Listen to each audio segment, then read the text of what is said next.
Hey everybody, welcome back. In the final part of this series, we're going to be taking a look at this nice hole in the rocker at the bottom of this Jetta. And hopefully we're going to patch this up good enough to pass inspection. First thing I'm going to do is start grinding just everything. Just going to grind it all out, see what we have left for metal here.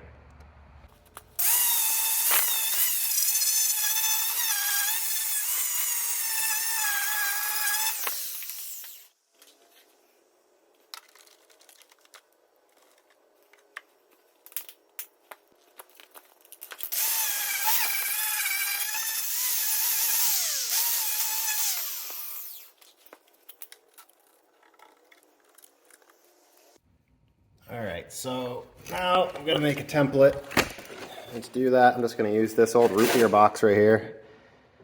Cut out a piece of cardboard that fits my hole, and then I can transfer that to my piece of scrap steel here.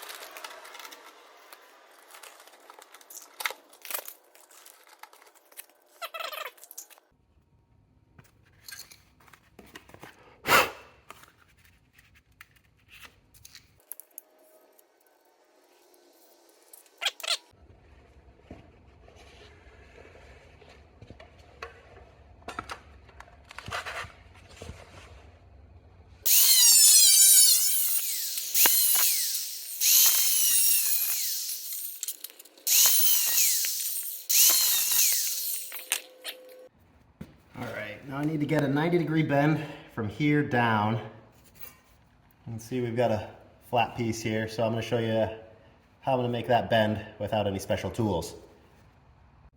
Alright, all you're going to need to bend that is a couple pieces of scrap steel like I got here, and a wood clamp. What you're going to do is you're going to take your piece of metal. Mine's a little bit too long to fit that way, so it's going to have to go this way.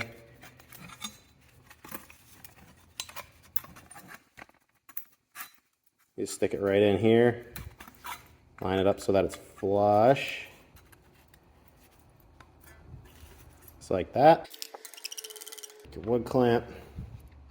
Now you got a straight edge. Had to change it slightly because I want to bend this that way and the clamp was going to be in the way. So now that's out of the way. There, that's the rough and easy way to do it. I'll refine it a little bit more off camera here. There you go, that's a 90 degree. It's not beautiful, it's not perfect, but I mean, for using two pieces of scrap metal and a wood clamp in a garage, does the trick. Alright, you can see my first rough up here. Doesn't quite fit.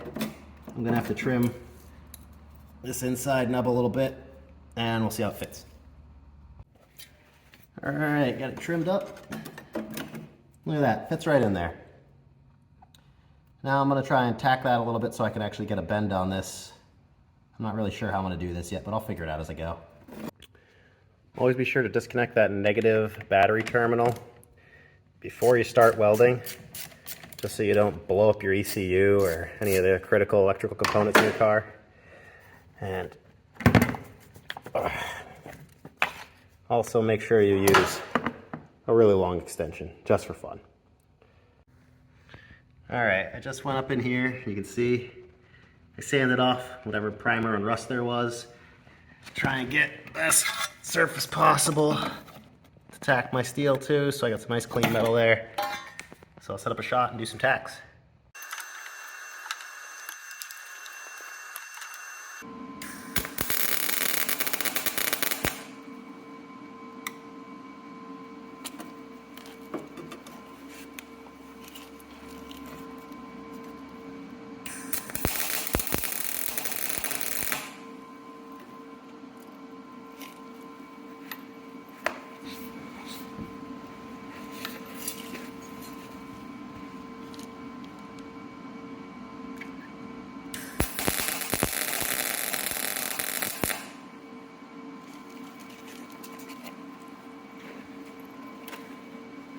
Now I just want to try and bend this panel up a little bit free form. See if I can't get it to slot in a little bit.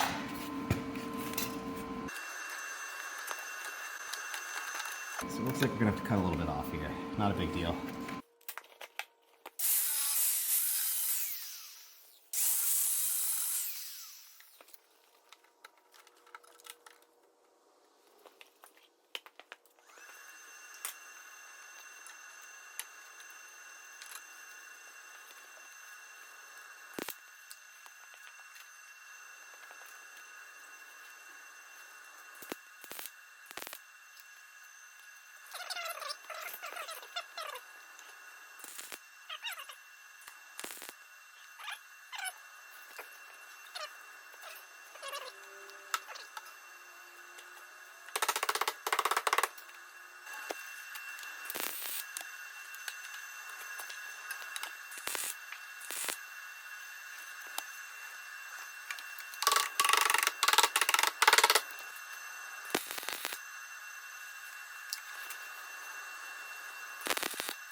Well,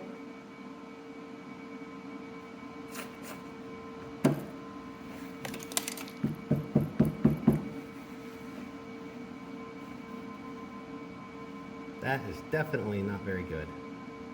But I think it'll be okay if I slap Bondo on it and call it a day. Guess it's better than foam filler.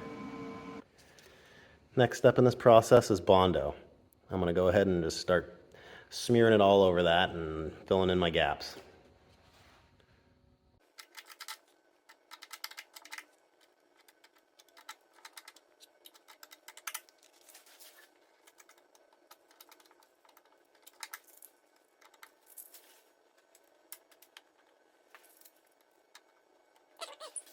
That was 2 minutes, and it was already starting to get hard on me. So here we are with the first coat of Bondo on there, and as you can tell, it's really not very pretty, but it's hardened up enough now. I'm gonna try and sand it down smooth a little bit so I can get a nicer skim coat on there. All right, now this is where we're at after that first sanding. Definitely some big pits, some craters, but overall not too bad. The cracks filled, that was the main goal.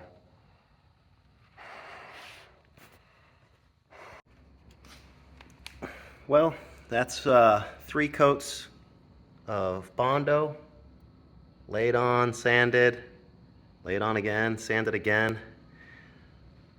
Now I'm going to refine it a little bit with some of this spot glazing putty. This is going to fill in some of that smaller stuff, like you see this in here, these little pinholes back here, all that kind of stuff, so that we can kind of get a little bit better finish, even though, I mean, this is all just a bunch of pitted rust and it's going to show through. I'm not doing anything about that, but you know, this is a learning process and I'm just trying to figure it out. So let's see what this glazing putty will do for me. First thing I'll do is clean this up with some acetone. And it's got some on a rag right here. I'm just going to wipe it on. Get all that loose dust off. We don't want any large grit dust in there that's going to affect our finish. And now she's nice and clean. And it looks like acetone maybe ate away at this a little bit, so maybe don't use acetone. So I just squirted some of this stuff out. It looks exactly like the hardener. I'm sure it's not, but let's put a little bit on here. I'm just supposed to lay this in thin coats. I'm going to go as thin as I can.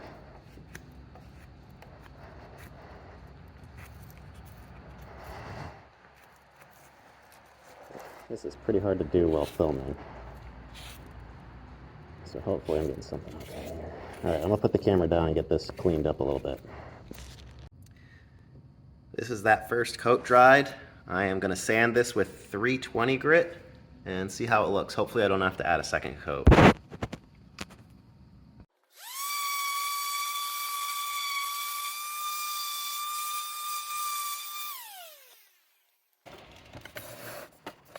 All right, clearly an orbital sander makes very quick work of that, but you can see the dark spots are where there were pinholes. You can still kind of feel a little bit, but it's not too bad. All right, as you can see, it's dusty, but we're all set there. I'm not going to do any more work. I also did this front rocker a little bit, and